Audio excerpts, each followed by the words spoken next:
इसलिए बहुत अनूठी बात मनोविज्ञान ने खोजी है कि लोग जो बाहर से दिखलाते हैं अक्सर भीतर उससे उल्टे होते हैं।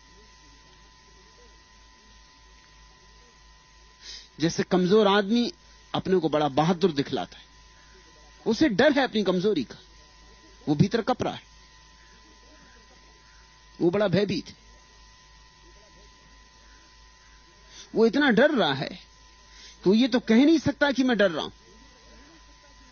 अगर वो यही कहते कि मैं डर रहा हूं तो समझना हिम्मतवर आदमी, डर के जाने का क्षण आ गया, लेकिन इतनी हिम्मत भी नहीं जुटा पाता कि कह दे कि मैं डरा हुआ हूं। अपने को ढांक ढूंक के सिद्धांतों इत्यादि शास्त्रों की आड़ में वो कहता मैं और डर कभी नहीं, मैंने डर जाना ही नहीं। कल रात में एक मनोवैज्ञानिक की जीवन कथा पढ़ रहा था, उसने बड़ी प्यारी घटना लिखी। उसने लिखा बचपन से उसे एक ही चीज का सबसे बड़ा भय रहा कि किसी को यह पता ना चल जाए कि मेरे भीतर भय है। दुनिया में भय से लोग जितने डरते हैं उतना किसी और चीज से नहीं डरते, क्योंकि कायर नामर्द लोग कहेंगे अरे नपुंसक, कुछ भी नहीं, किसी काम के नहीं।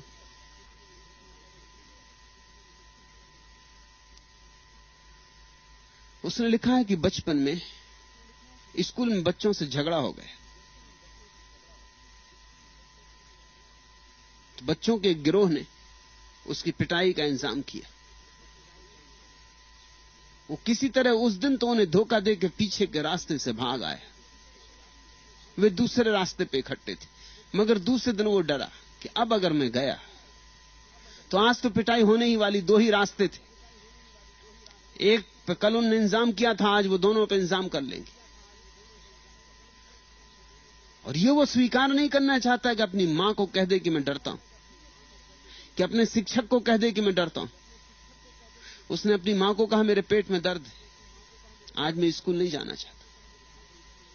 मां ने कहा किस तरफ दर्द है? तो उसने बताया दर्द इस तरफ है। मां ने कहा ये तो होना हो अपेंडिक्स होना चाहिए। वो बहुत घबराया कि अब और एक मुसीबत हुई, कहां का अपेंडिक्स, उसे कोई दर्द वगैरह है भी नहीं। मगर अब उसकी ये हिम्मत कहने की ना पड़े कि मैं सिर्फ झूठ ही बोला।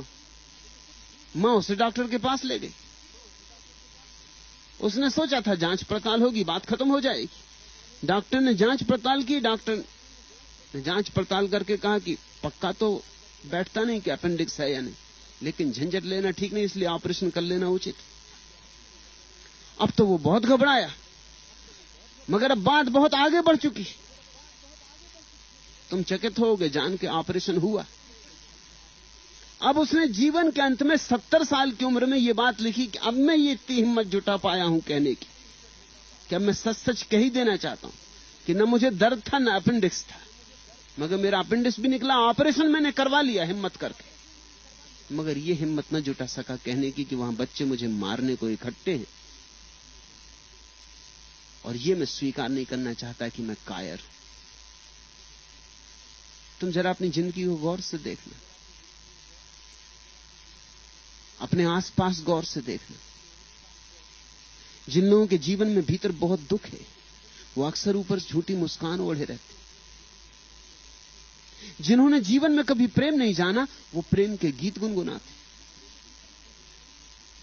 ऐसे मन को भुलाते हैं, समझाते हैं, सांत्वना देते हैं। आदमी क्या करे, आदमी बड़ा कमजोर है।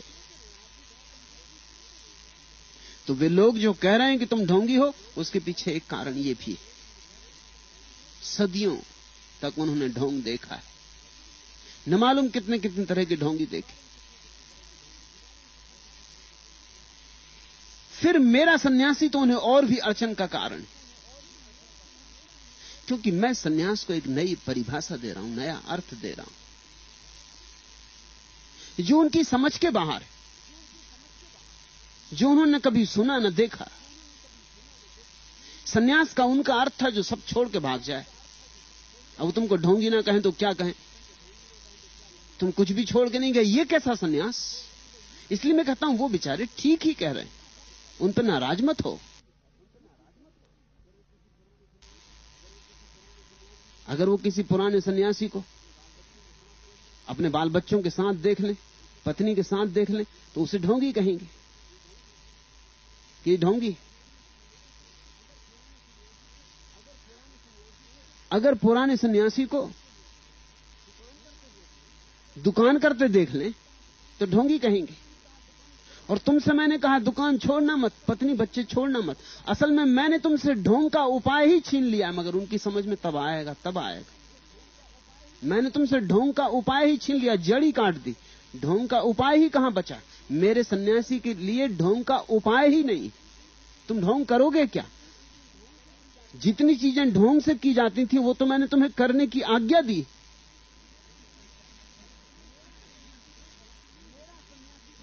मेरा सन्यासी भर ढोंगी नहीं हो सकता। मेरा सन्यासी तो ढोंगी तब होगा जब वो छोड़ छाड़ के भाग जाए और किसी जंगल में बैठ जाए आंख बंद करके, तब तुम कहना कि ये ढोंगी। यहां क्या कर रहे हो?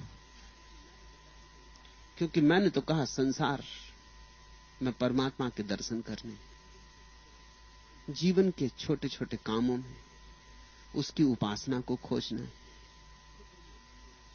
क्षुद्र में विराट की तलाश करनी है, सामान्य में असामान्य को खोदना है, रूप में अरूप को पाना है। तो मैंने तो तुमसे छोड़ने को कहा नहीं, इसलिए उनका कहना बिल्कुल ठीक है। आखिर उनके पास भाषा पुरानी है, मेरी भाषा तो बनते बनते बनेगी।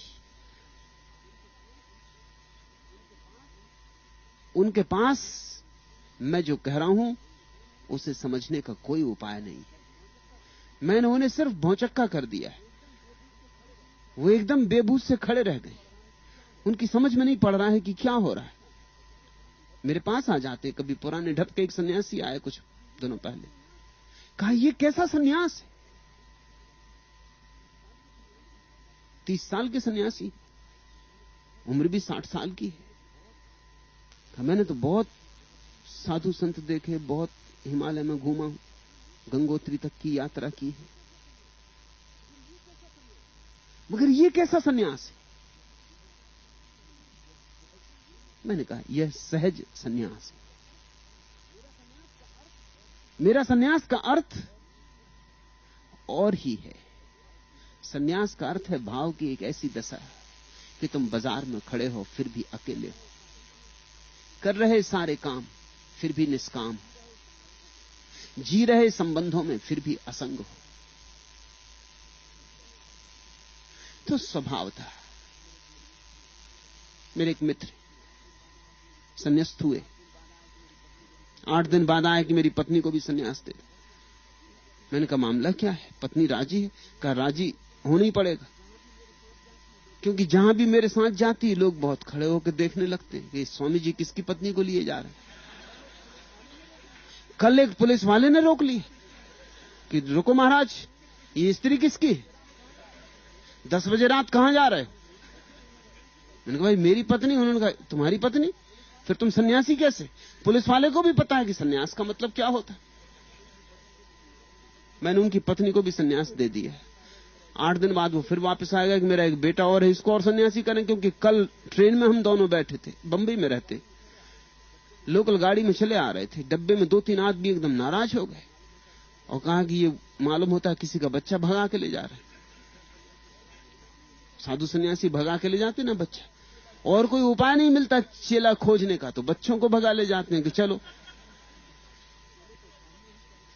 चेले तो चाहिए ही चाहिए। तो कहा इसको भी सन्यास दे दे, नहीं तो मुश्किल खड़ी हो जाएगी किसी भी दिन। वो तो बिल्कुल लड़ने झगड़ने को राजी हो गए थे। बा मुश्किल समझाया कि भाई ये हमारा ही बच्चा है, तुम्हारा बच्चा कैसे? सन्यासी का और बच्चा? मैं तुम्हें अड़चन में डाला हूं, जान के डाला हूं, क्योंकि जब भी किसी एक नई धारणा की पहली दफा रूपरेखा बनती, जब किसी नए भाव की अवधारणा होती, तो देर लगती लोगों को समझने पहचानने में। वे तो कहेंगे कि सब ढोंग है, ये कैसा सन्यास? बाजार में बैठे, दुकान भी चलाते, काम भी करते, पत्नी भी, बच्चा भी, ये कैसा सन्यास है? लेकिन मेरे सन्यास से प्रयोजन है कि तुम आनंदित हो, तुम मग्न हो, तुम तल्लीन हो, तुम प्रभु की याद से भरते जा रहे हो। ये सन्यास उसके संसार को भी स्वीकार करने में समर्थ है। यह सन्यास कमजोर का सन्यास नहीं, ये भगोड़े का सन्यास नहीं। हम जीवन के संघर्ष को पूरा का पूरा स्वीकार करते हैं। उसने दिया है जीवन, हम इसे भाग कर जाएं, यह उसका अपमान होगा।